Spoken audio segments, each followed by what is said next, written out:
Welcome back to today's video. Today I'm going to be giving you 3 secrets to investing in the Toronto real estate market. Yes, you could do it too. Stick with me. You don't want to miss it, and I really hope that you enjoy.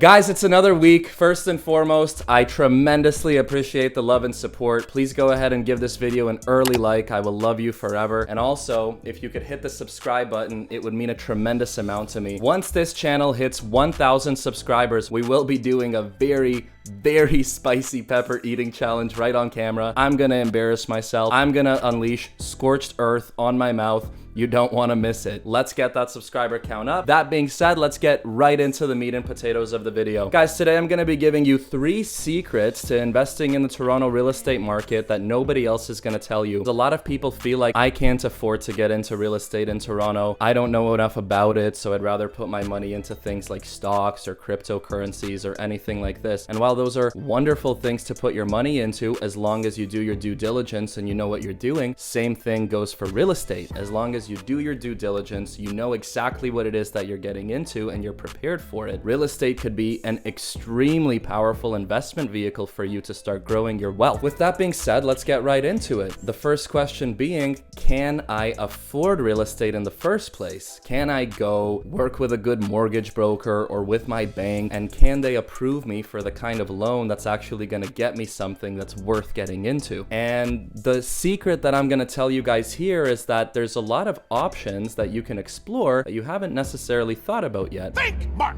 One of those options being, for example, the first-time home buyer program here in Ontario. You are allowed to access a certain amount of your RRSP for the purpose of purchasing your first home, up to $35,000. You can use those funds to invest in property as well. And I also want to mention, a lot of people save up for 20%, 20%, 20%. You don't necessarily need to have 20% down to purchase a property. There's a lot of different financing options available, from A lenders, which are of course going to be your 5 major banks, but then we have B lenders, who are private lenders who are also looking to give you secured loans so that you could purchase a property. You might not get quite the same interest rate, but you'll also be approved for quite a bit more than a bank will approve you for. Time in the market is going to be trying to time the market. So if a B lender or a C lender, even at a slightly higher interest rate, can help you get in now, the money that you've paid more in interest because you purchased it now is still not going to equate to how much the property has appreciated by when you're looking to purchase it in the future. So take advantage of the fact that you have multiple different financing options, and you'd be surprised at how much you can afford. Secret number 2 is going to be not only choosing the right type of home to purchase for you, but the right type of purchase as well. The main thing for you to be ready for is to budget off an amount that you're comfortable spending monthly. If you know what you're doing and you're well versed enough, you can take into account things like property tax, utilities, maintenance and upkeep, insurance, any other fees that are going to go into your net return on your investment. And once you have that knowledge under your belt, you can pretty confidently and easily go about only viewing properties that suit your search and fall within how much you want to put down and how much you want to pay monthly after all of your expenses, not just the mortgage. The number one thing before you start this process to keep in mind is that there's a lot of different types of home purchases. You can of course purchase a home in its pre-construction phase when the builder sells it, even well before breaking into the ground or starting the construction process. So for that reason, it presents an opportunity for us to purchase a home from a builder 2-3 years out before it even gets built. And of course, the hope is that during those 2-3 years, there's very significant appreciation on the property and you're getting something that's appreciating at a faster rate. And this is where we move from pre-construction onto the next type of home purchase, which is known as an assignment sale. So let me give you a major key. An assignment sale is if someone purchases a home from the builder in its pre-construction phase, but it has not yet made it to the closing phase and the home is not yet ready but is in the process of being built, you can still assign your contract with the developer to someone else. And what you're essentially doing is you're selling that house to them before you've even taken possession or started a mortgage on it. So all you've had to do to invest in the real estate market is come up with whatever the builder deposit was, which usually up to that time is going to be somewhere between 5 and 15% of the purchase price, which is not so bad compared to 20%. And that brings us to the last type of purchase, which of course we've gone through pre-construction and we've gone through assignment sale. And the last one is gonna be a regular property that has a homeowner, it's built, it's there, somebody wants to buy it, somebody wants to sell it. And this is of course what we call your typical resale real estate transaction. And the great thing about resale, of course, is that it is tangible. You can go and see exactly what it is that you're purchasing. You can get an inspection done on it if you need to. You can get financing done now instead of thinking that 2-3 years from now I have to close on a mortgage. Regardless of what my financial situation is going to be like, you can be sure. And of course, the same thing applies where you could start collecting rental income immediately. Tip number 3, you've selected the right type of purchase. Whatever it is that you've chosen,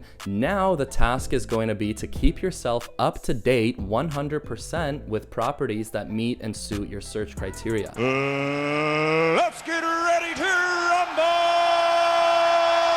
It's number 1, being 1000% ready to strike when you do find the right opportunity, and then making sure that you don't miss any opportunity that's potentially going to be the right one. There's a website called Buzzbuzzhome.ca, which takes you to all sorts of the various pre-construction projects that are currently selling, in the registration phase, sales pending, whatever the case might be. You can find all of the projects that are lined up and set to come in the next few years in any given area in Ontario. Whenever you see a project that you like, go to the developer's website and put yourself on their mailing list so that any other future project that they're coming out with, you're gonna stand to at the very least get the email or about a VIP launch or things like this, and you'll be seeing things in your inbox that you didn't even suspect that really do strike your interest, and they're gonna be opportunities that you could strike while the iron is hot and pounce on them while nobody else even knows about them. You could also do this with wholesalers. You could Google wholesalers in your area and people who are doing deals without their real estate license, entering contracts with homeowners, and then assigning those contracts to someone else. Of course, guys, it goes without saying that there's many websites online between House Sigma and Realtor.ca that you could refresh the MLS and see different resale properties that fit your search criteria. A real estate investment is going to be a very powerful asset in any investment portfolio. There's a lot of options out there, and until you've explored all of them,